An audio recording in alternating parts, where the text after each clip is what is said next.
Let's go to our friend from CBS, our good friend, Phil Simms. He joins us now. Dark. Oh, Phil. I like to, try to get my light. I like to work in the dark, as you can see, Dan. I like that.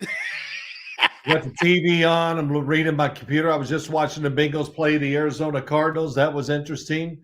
And, but yeah, I listened to you here a little bit. The 49ers, many things. I'll just say this first. It's emotional. I thought the Cowboys would play this game close and have a chance to win because I thought the emotion is all on the Cowboys side because they've lost 2 times in a row. It was a big embarrassment, all the focus. And come to find out, the 49ers are really good. I know that. But they were the more emotional team almost right from the start. And, as you know, emotion does play something into the outcome of games for sure.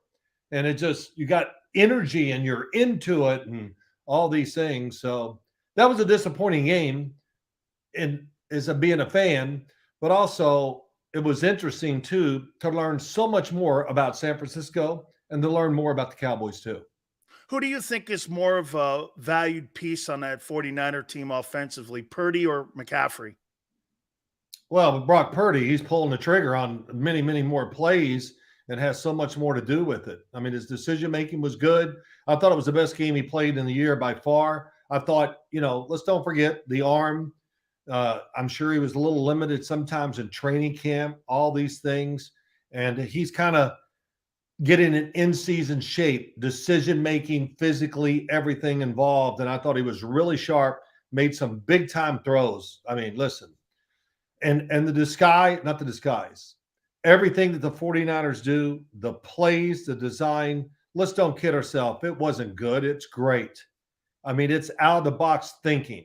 Kyle Shanahan and Mike McDaniel are out-of-the-box thinkers right now in the NFL, and people got to hey, you better either try to catch up or you're going to get left behind in that game.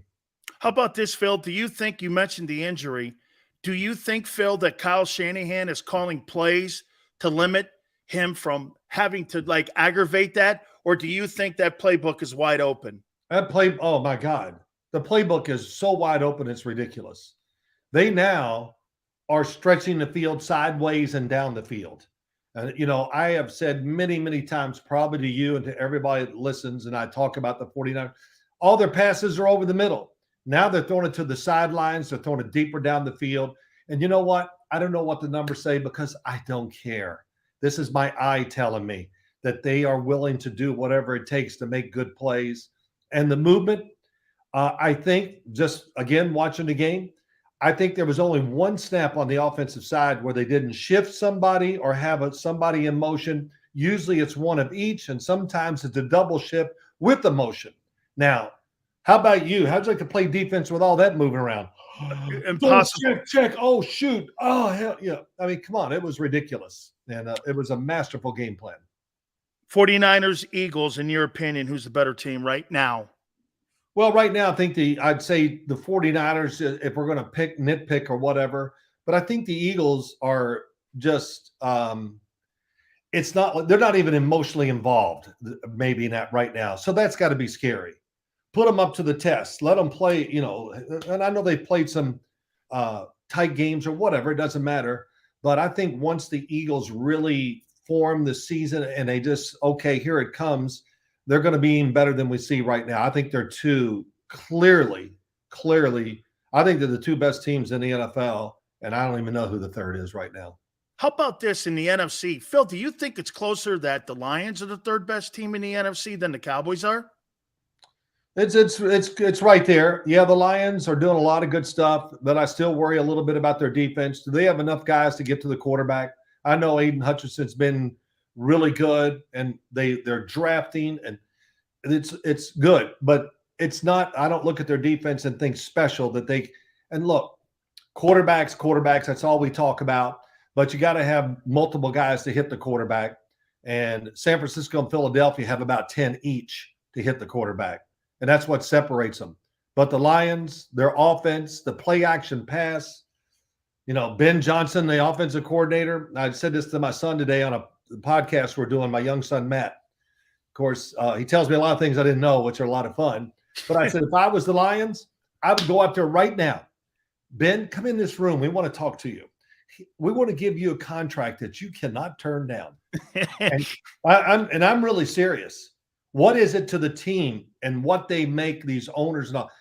I think a big key going forward for the Detroit Lions, they got to keep him in there as offensive coordinator and just make him an offer, as they would say. I'm talking, hey, make him an offer he can't refuse, because I think he's that important to the team, along with Dan Campbell, of course, but what they do on offense, it's got a little bit of everything. It's old school. It's got all the other stuff, the off-kilter plays.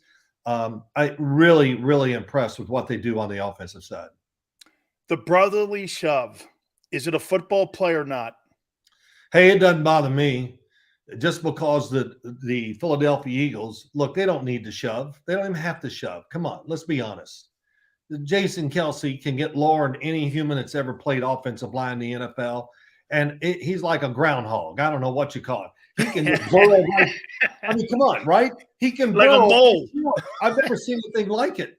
And I nobody admit this. Last year, probably about week 8 or 10. And I go, this is the Eagle team, man. Wow.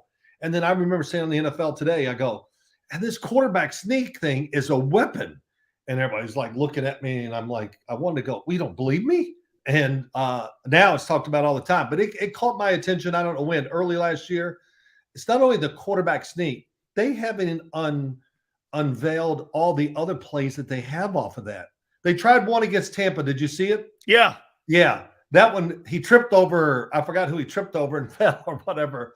But I think last year, I'm just putting a number, they had 5 different plays out of that quarterback sneak. And if it's 3rd and 4, they could literally line up every time and just go, well, we're going to quarterback sneak it twice. We'll get a first down. So it doesn't bother me. I think it should be. I don't want them to get rid of it. If you want to stop the push from behind, like I said, it doesn't matter to the Eagles. How about this, Phil? Tell me what the difference is. And, I tried explaining this. I had Bruce Arians on a couple weeks ago. You can have the same playbook, but if you don't have the same cook cooking the recipe, it's going to have a different taste to the soup. And you see that with certain coordinators sometimes. Jimmy Johnson says this all the time, too. He's like, some coordinators want to put a lot of points up and yards up. Some are trying to win ball games. You've got to figure it out.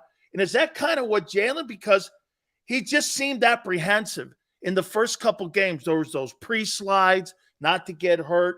It seemed like a step behind.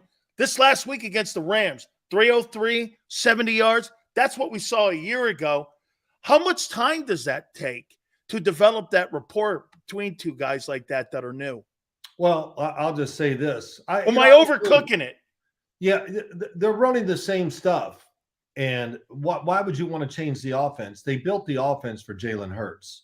And and of course the talent it's incredible. The Eagles got so many good players. Of course, so the 49ers. It's just amazing how they've separated themselves so much from the NFL. I just look at it and they got size, speed. They just got everything. And how do you do that in this day and age? Well, really good drafting, great use of the money. And, they're just crushing it in the draft. But, Jalen Hurts, it didn't bother me. He was running outside the pocket and sliding for 1 yard gain and all that. Come on. This NFL, especially, the first 4 or 5 weeks of the season, it's brutal. Why? Because everybody's fresh and the speed is out of control. And, week 11, let's say the Dallas Cowboys play the 49ers in week 12. They'll look at the film and go, man, look how much faster we were then than we are now. Bigger. And the uniforms even look different. I mean, the NFL does slow down. You just got to survive. I always thought that, man, if you can survive the first 4 or 5 weeks, you can make it through the year. But those first 4 or 5 are brutal because of eager, still trying to form our football team and what we do best, but just guys being healthy and still at top speed. It's pretty rough. Couple NFL questions for you, Phil. Denver. You know that contract with Russell Wilson hasn't even kicked in the escalators now, and you're talking about dead cap money now. You're talking about a $20 million coach. I thought this was supposed to be an upgrade. Hell, Nathaniel Hackett looks like a better coach last year than what I'm seeing with Sean Payton. I mean, you're probably going to get the second pick, Phil. You're not going to be able to draft a quarterback because it would be salary cap hell. You still got years on that deal. That thing is a train wreck in Denver. Well, I'm not sure. I haven't looked at the contract real close. They'll have to probably live through it this year and next year. They can get out of it. I think. I haven't looked at it too much. I think it's 3 years. Is it? Well, if I have money questions, always ask Boomer because, man, he follows it close. He filled it. Look at this. And he's showing, okay, Boomer, And then finally last year at one time, I said, you know what? I got to tell you the truth, Boomer. It bothers me now. So, but it's a long time. Hey, if they're in a position, and the Caleb Williams, that's all everybody's talking about. But if they're in a position where they think they can get him, then they'll find a way to do whatever they got to do to take him. I would think. If you think that highly of the quarterback, then you got to move forward with it. Here's my thing. We thought the Denver defense was going to be good like it was last year, and it's absolutely awful. Yep. And Russell Wilson is not their main problem. Actually, I'm sitting here. I saw who was on TV? Eric Mangini. And I think they put up a chart. He's second in this, first in this, all these numbers. I'm not a numbers guy, but it was interesting. I think he's playing solid football. Him and Sean Payton, I think, can survive. I do know this. Did you read Sean Payton's lips when Russell fumbled and he came out? I did. The hot is the running back. And I cleaned it up. It was like a Sims and Parcells moment. No. Russell's not going to yell back at Sean Payton. So that's the difference. My God. But, Phil, I never was disrespectful in that way. That was our relationship. Bill was a unique coach. I tell players this all the time, but they don't believe me. He could yell at you, and there came a point, and he did it. He had about 8 of us that he yelled at. And you could yell back, and he would not be offended. He'd just go, oh, are you mad at me? And you just go, wow, there's something wrong with you, coach. Totally, man. He enjoyed that kind of stuff when you fought. He probably liked it more when you fought back. He goes, yeah, because he knew he was really getting under your skin and really is bothering you. And that's what he wants. And, of course, it's always about with coaches. Sometimes you talk to somebody loudly to do what? Send a message to the rest of the guys because a lot of them are too tender to yell at. And you know that, and I know it. So tender? Okay, I like that. Yeah, they're tender. The feelings get hurt really easy. I like that word. Okay, Phil, I'm going to get under your skin here, man. Daniel Jones, come on, man. It's a $40 million a year mistake. Yeah. It looks rough, but, I've never known a quarterback. Well, I shouldn't say that I know one that played with a bad offensive line and made it work, and that was Joe Burrow when they went to the Super Bowl. But look, come on. The Jets, I think the Jets lost Vera Tucker for the year, maybe. Yeah. So, oh, my gosh. What is it in New York? The offensive lines just can't make it work. And, I say this every year, and I'll say it many times between now and the Super Bowl and all that. When you look at all the teams that are going to the playoffs and you think they got a chance, they have one thing in common. One. Don't even want to hear the quarterback. They got solid offensive lines that allow their guys to be players. And right now, Daniel Jones does not have that. And so judge him however you want. But, when you have a good offensive line in front of you, at least you have the opportunity to take advantage of what's there.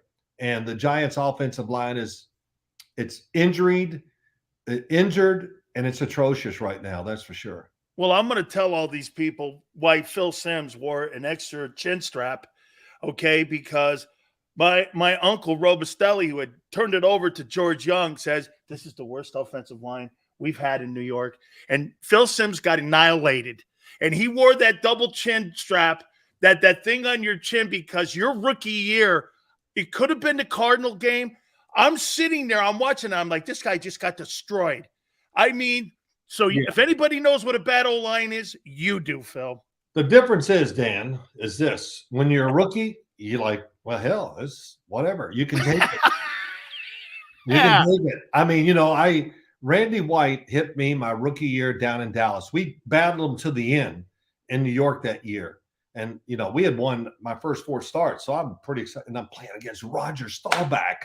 I couldn't believe I was playing against Roger Staubach. But Randy White, the second time we played in Dallas, hit me right under my chin. And I hit the ground, and my chin was split wide open, and blood. I got it all in my chin. And I went, oh. And Randy White's, I can't even tell you exactly, but I'll give you. He goes, shut up, you big baby. Yeah, I'm sure it wasn't baby. Went, okay, yes, sir. Hey, I'm sure it wasn't baby. I'm sure it was the other one. Oh, hey, look, man, he was he was unbelievable. It's amazing in the short time that we played against him, I don't know how many years, but wow, he's that, as you know, there's certain guys when they hit you, it pierces your whole body, and other ones are just flush and doesn't bother you. Randy White was one of those guys when he hit you, it just went through everything. It was like he was truly made of granite, and he was so fast and so powerful. Oh my gosh. He was you know what he was? He was a running back who just got so big he had to be a damn defensive lineman. Yeah, he was sensational there. Does it bug you, Phil, when you hear people comparing? I think Michael Parsons is in Pat Swilling. And for people Pat Swilling was the NFL Player of the Year when he was with New Orleans. I mean, this guy was a 130 sack guy. I mean, he was a great sack artist. And I'm like, that guy showed up and played. And then I hear them talking about LT, and I'm like, even in the Giant losses, he was killing guys. I don't ever remember that guy ever in a game where you went, man, LT. I watch this guy, and he's Casper the Ghost sometimes, Phil. Well, of course, Lawrence, it's always going to be hard to compare people to it. Lawrence changed football. And, Micah Parsons is tremendous, but is he changing the game? No. Yeah, no, because, we're kind of used to it a little bit in that respect. And of course, everybody game plans against him. And, I shouldn't say everybody game plan against Lawrence. And I was very happy when they didn't, because he would have spectacular days and we would win. But Lawrence changed blocking assignments, the way people picked up pass rushers. And, you can't deny that. It didn't take long for the NFL to say, we can't pull the guard out and block him because he's going to run him over or run around him. So that's where the slide, let's get the tackle out there, and everything came about. And the good thing was that started, it was okay. It worked against his son, but we had this other guy on the other side, Carl Banks. Oh, he's like, it's my turn. Shit, Brad Van Pelt was great. Well, yeah, Brad Van Pelt was a monster too. He was a really good player. And, probably almost my whole career with the Giants, our linebacking core was ridiculous. I mean, Carson, Reasons, all them guys. Andy Hedden, Byron. He was Byron Hunt. So underrated. I remember 8 guys could have been NFL starters, and they would have gone and started somewhere, but you couldn't do that then. And I said to somebody once, I don't know who it was, maybe it was Ron Earhart. I said, damn, Ron, our practices, our scout team is brutal. And he goes, yeah, they're all mad as hell because they're not starting. It was true. We had fights and like scrimmages because these Andy Hedden and Byron Hunt and Robbie Jones from Alabama was a good player, and Gary Reasons was a backup at the time. And they're mad. They wanted more playing time. So how do you get playing time? You practice great, make the coach play you. So we were very fortunate. Must have helped you in your development going against guys that were – because, again, back in the day when you played with those guys, there wouldn't be a game where I wouldn't do this. Is that Lawrence Taylor and Carl Banks and Harry Carson on the kickoff team? Yeah. I mean, if I'm lining up on the other side and I'm going, is that LT on the rush, man, on the kickoff team? Holy cow. Lawrence was on field goal block, and field goals. And you did a lot of stuff back then. Of course, probably the beginning of that was Bill Belichick was our special teams coach for years. So I was the quarterback. You know how special teams has their meeting, then you go and do offense. I would go and sit in the back of the room in the special teams meeting with Belichick because, he'd have that laser and just, his condescending, what are you thinking here? He was hilarious. And, and the special teams meeting would be twice as long as the offense and defense did. But, man, you couldn't But, that was just in a day where we didn't quite have the group that you have now, where there's always, about 6 guys on the team, Yep. and they're there to play all the special teams, and you fill it in here and there with some starters if you have to. It wasn't quite that way early in my career, but it started to turn that way the longer I was in the league.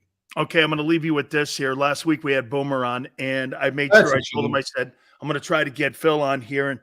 And I said this to him.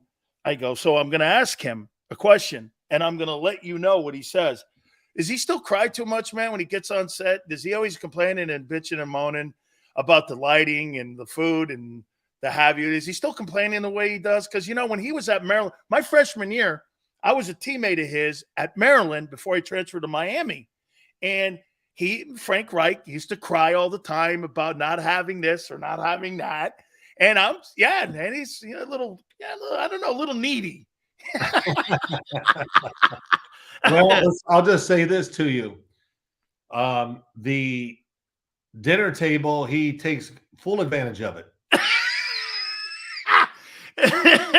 So in lots of ways, my best thing is he was doing the highlights or the inserts to all the games, and he took a break, and all of a sudden somebody goes, it was hilarious. I won't even do it justice. Somebody goes, it was time to do the update, and James Brown is going, and here in Philadelphia or whatever, and Boomer's supposed to add on to it. Boomer was outside, and he came running in, and he had a cookie in one hand and a cookie in his mouth. And he ran him, and he just and I tell you, we didn't laugh. I had tears in my eyes for the next 20 minutes. It was hilarious of that. So the child line at CBS is plentiful. It's good, and it takes discipline to stay away from it sometimes. But Boomer's doing great. I got to admit, I always make fun of him. I call him Big Fat Boomer, but he is trimmer and everything. He's in shape, of course. That comes with age. Hard to keep weight on as we get older. And but no, he's a good dude. We have a lot of fun at CBS. And hey, listen, the one thing I love about doing what I do, we get to talk about the games and all that. But all the people I work with, they love football. We love talking about it. We never stop. It's like my kids. People go, when you're together with your kids, what do y'all do? And I said, what do you think we do? We analyze every damn player and coach, and that's all we do. I mean, it's fun. I love doing it. I love my job and staying in touch with the NFL. I'm going to stay in touch with the NFL the rest of my life. Yeah, but Phil, for all the things that you were known for as an NFL player during my time, and how you being a media guy, the way you talk to those media guys back in New York in the day, it wasn't that you were disrespectful. Not at all. But you were like Belichick. You didn't give him anything. You were not going to talk about your teammates. You were not going to talk. You were so straightforward, but yet you didn't give them anything. I mean, it's just. Well, Dan, that's what was expected. Parcells, Bill was, I had him for 8 years, and I always tell the story. When he retired, I had to go home and check my birth certificate to see if my name began with an F or a P. Because, man. And, Sims, now you're a star. Oh, you're a star? And I just go, it was cringing. But, I love my job for this in the media. And people say, here's what my job is to tell the truth, to know and tell the truth about the players and coaches. Because perception of what is said on TV by a lot of people, it's just so wrong. And that's what do the fans know?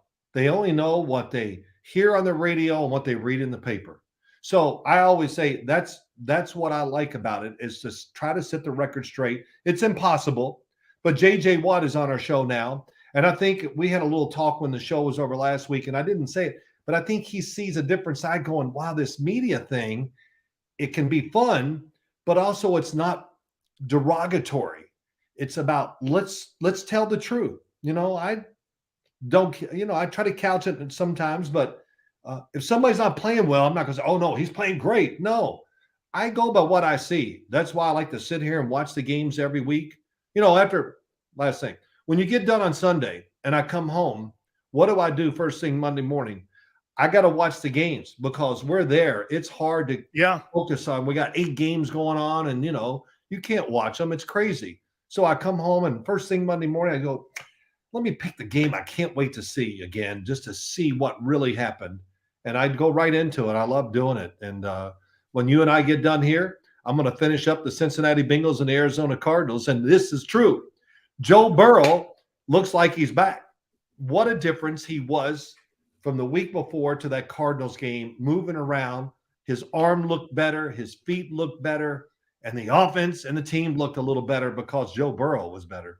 So, can I sneak one more in, or do you have to roll? Sure. All right. He's 30-some victories away from Don Shula's single season. Right. I mean, Phil, that's 4 more years potentially with that group up there that you're going to have to sit there with maybe subpar football to try to run that record down. He's won all those Super Bowls for Robert Kraft. I mean, are we getting to a position now where Kraft's going to allow him to call his own putt? Or are we in a position here where there's going to be pressure added to Belichick to figure out what he wants to do first before it has to go to Kraft's hand in his decision? I think the season will prove it out one way or the other. It's hard to answer that question, how much I like Bill Belichick. And, I don't know. I had somebody looking it up for me. I did over 80 Patriot games and announcing with him up there as coach, over 80, maybe 90. And I did it today with my young son, Matt, on a podcast. I went back and looked at stuff. Hey, they were the first ones to use the slot receiver and really take advantage of it. Then they had the double tight end, which everybody copied with Gronkowski and Hernandez. Then they went to the 4 wide receivers where they went 16-0. Nobody else was doing that. And just think of that. Then they used the running back in the pass game. So they were always on the cutting edge. But the big thing is they had a tremendous offensive line. And when I go over the names that they had at times on their defense, Willie McGinnis, Mike Vrabel, Junior Seau, Teddy Bruschi, Ty Warren, Vince Wilfork, Richard Seymour, Rodney Harrison. They had Pro Bowlers and Hall of Famers all over the team. And I would say to you now, name me one. I can't. It has been that way since Brady's last year, really. Well, that's another thing. And I take nothing away ever from Tom Brady. But look at the people that were on that team for a lot of those Super Bowl runs. It is unbelievable. And I didn't even name them all. Oh, wait. Then they had the biggest clutch guy maybe in history, Adam Vinatieri.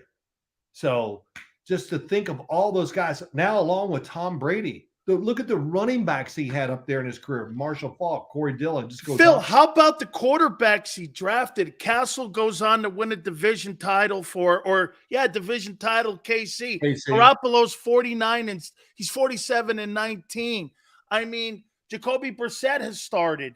Yeah. All those guys were backups. Yeah. Well, it just goes, a little bit. One, he was ahead of everybody in the cutting edge because the league was a defensive league in its way when they won those first couple Super Bowls. Think of Tom Brady back then. It was I formation, 2 running backs, 1 tight end, almost every play. And then as everything has evolved, he kind of was on the forefront of it, even on offense. But then it got, again, no matter what you do, how smart you are. And as I always say, you remember Red Shandy's, the baseball coach? Yeah. Okay. The Cardinals. So they lose a game and somebody said something to him and it was, about the talent of the team. And his comment was this. I think I'm going to say it right because I read it in the book.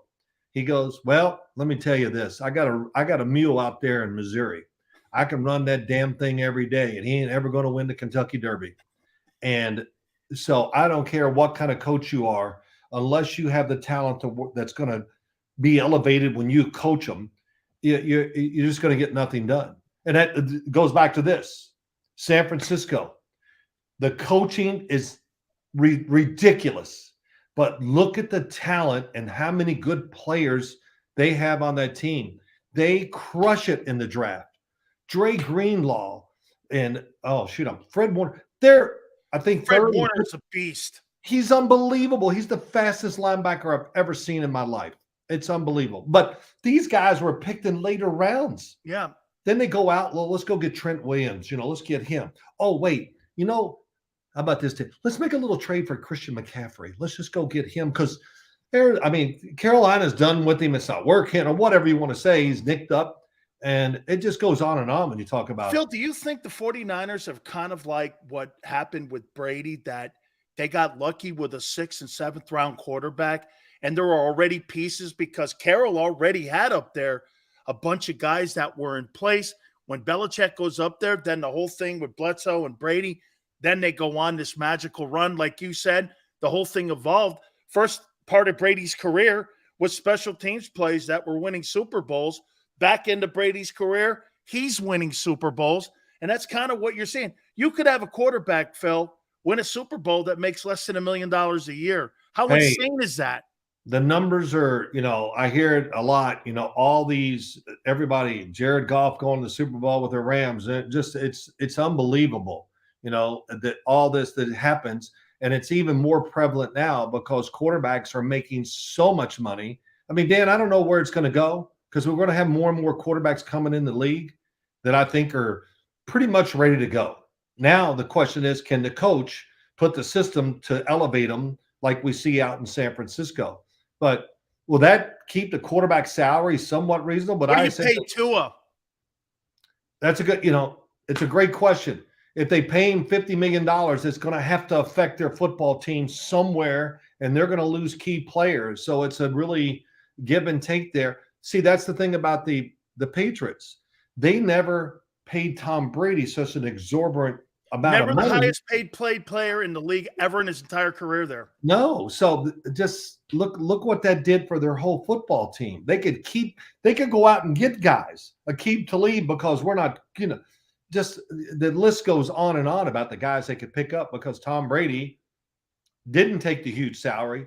But that's not a question anymore. Any quarterback that comes up is looking for the huge payday. And I don't blame them. But besides, I don't know. Can you get these huge paydays and still keep the team together? If you can, that means this. You're drafting like crazy and hitting on everybody. So it's going to be interesting. You're right, Tua. Man, wait. Did they pick up his option? They picked his option up. Now. Well, so that gives them 2 years. And the option they could franchise him, but Phil, to your point, what you said, do you know what the Eagles did in Howie?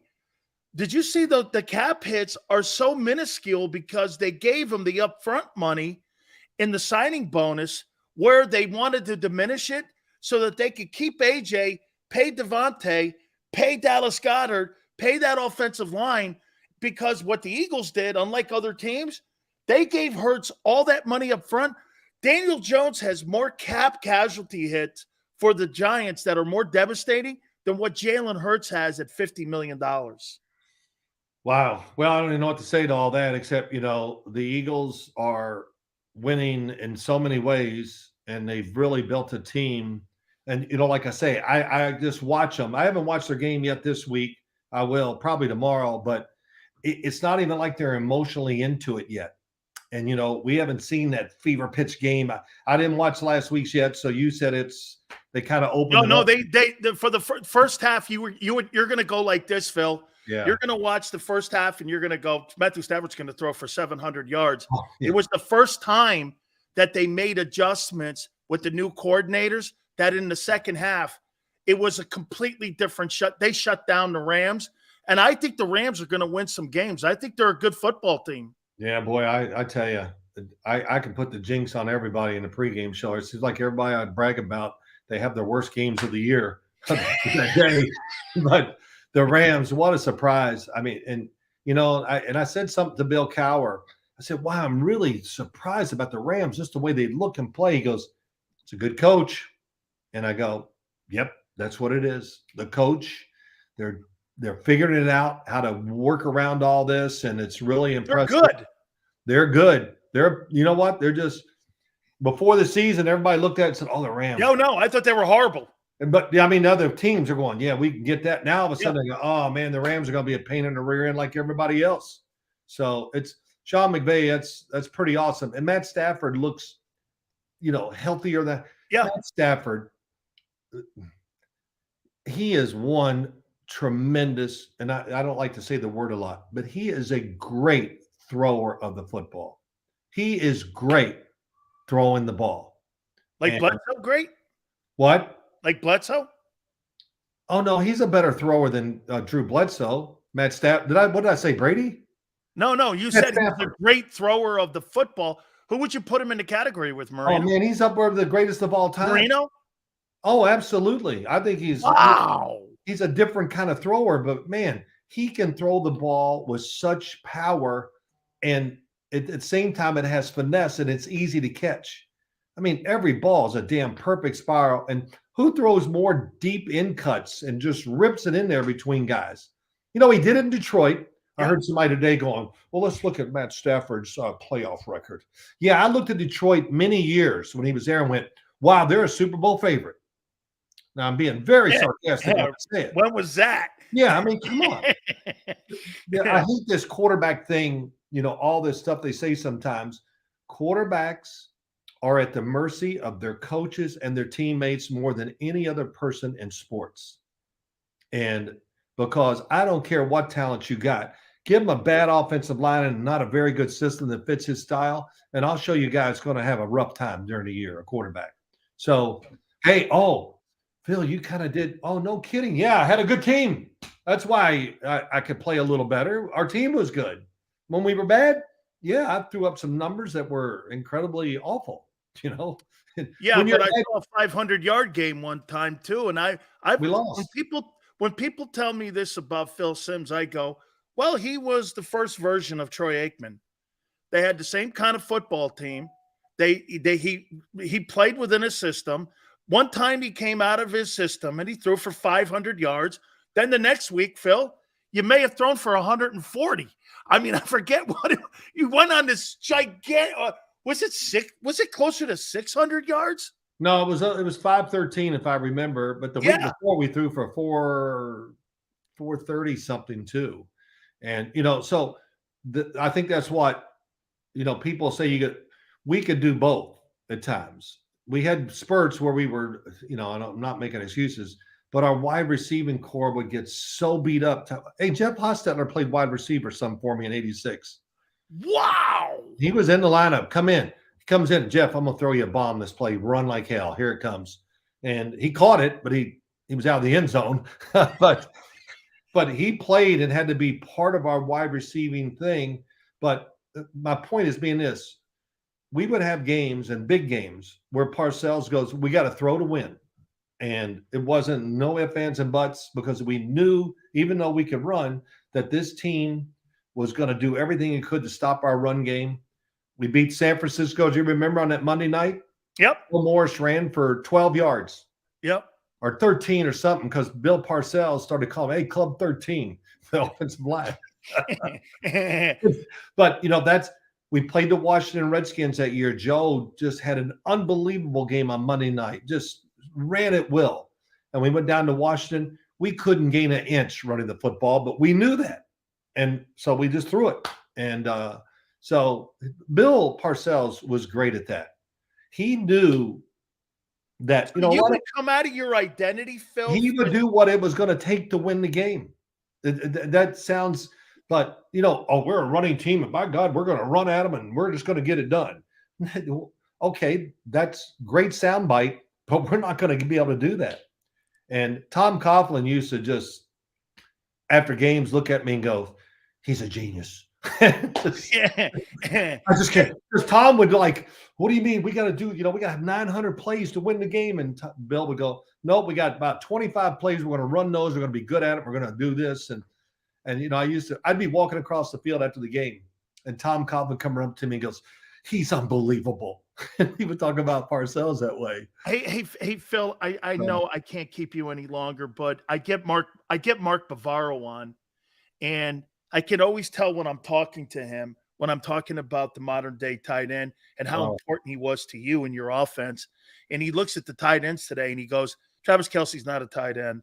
And he goes, these guys today are not tight ends, and how I played the position. Yeah. Dave Casper probably caught the ball more than me. He goes, but Dan, did you think there was a more important tight end than me in that giant offense, then say, I go, well, maybe the guy in San Diego at the time, Winslow, was probably the first guy, but he gets kind of hosed a little bit because he was used so differently. And I thought he was such an important part to how you guys won Super Bowls, was having Bavaro on that team. Well, we were really fortunate. I'll make it. We had Zeke Mowat too. Yeah. I mean, Zeke Mowat could block a friggin' tank, and so can Mark. They both were unbelievable blockers. But for me, the best thing was you could throw it anywhere. They could catch anything. And I'll never forget, I don't know what year it was, might have been 85. We played a preseason game against Pittsburgh, and we called to play for Mark Bavaro. I didn't throw it to him because he was covered, and we're watching the film the next day, and Parcells goes, why didn't you throw it to Mark here? I go, he's covered. I was like, I'm not going to listen to this. He's covered. Look at him. He goes, Sims, don't you understand? When he's covered, he's open. And I went, okay, I got you. I know what you're saying. And that's really what he meant. We threw more back shoulder throws in that era than anybody. I bet you we threw 3 times more as the next team to us. We did it. That was John Robinson when I was in the Pro Bowl, where he was the coach. He just goes, I can't believe you guys throw all these seams and it's so dangerous. I go, well, that's what we do. It's not dangerous to us. And Mark could, no matter where I threw it, he'd catch it here. They could. Wow, Phil, you guys were the first kind of team to throw the back shoulder passes. Oh, without question. We did it more than anybody by far. Is that Ron Earhart? Ron Earhart, Bill Parcells, but it was those two guys that were so talented it's of course now we see it, but it's always you see the defender, and if he's not looking, I just rifle over his head. And if he kind of had the upfield shoulder, I'd throw it behind Mark on purpose, and they just would turn. And him and Zeke had hands like feet, so they could catch anything. But it is true. Mark Bavaro, though, look at the Super Bowl, the opening drive. He's covered. He's covered. And I knew he was going to body up, and I threw it and hit him right in the chest for a big gain right down inside. And what did I do the next play? I threw it to Zeke Mowat for the touchdown. Right. But they were the first of its kind, and we learned to do that even with our wide receivers because we had smaller wide receivers. I'm trying to think real quick. The Atlanta, Fred Bruni, do you remember him? Yeah. The D coordinator, we went down and spent 3 days in Atlanta and practiced against them. So the first day we have the red zone stuff. I must have thrown, I'm not exaggerating, 15 touchdowns in the period. Almost every one was a back shoulder. And to the wide receiver, to the tight end, to Louis Roussan going up the seam, everything. The next day I go out to walk on the field, and just before practice, and the two of us together, Fred Bruni's out there, and he goes, look at me, Sims. And he's throwing back shoulders to his I laughed. I go, I didn't know how to take it. I go, yeah, we're ready today. You throw those damn bit. Fred Bruni was great. He was great. But he was a great D coordinator. And I had the very good fortune. He was the Giants coordinator. I can't remember, for 1 or 2 years. And we had a great relationship. But we always laughed about that training camp down in Atlanta where we did that. But, now we take it for granted. I see back shoulder throws, and it's a common pass now. It's very common. But back then when we started it was considered very dangerous by most teams. So it worked out pretty good for us. Hey, Phil, you spent so much time with me today. I thank you so much, man. I mean, you're wonderful to me. I really am. I thank you so much, brother. I appreciate it, Dan. Look, I like coming on because, as you can hear, I got a lot of grievances I need to air. So, and as I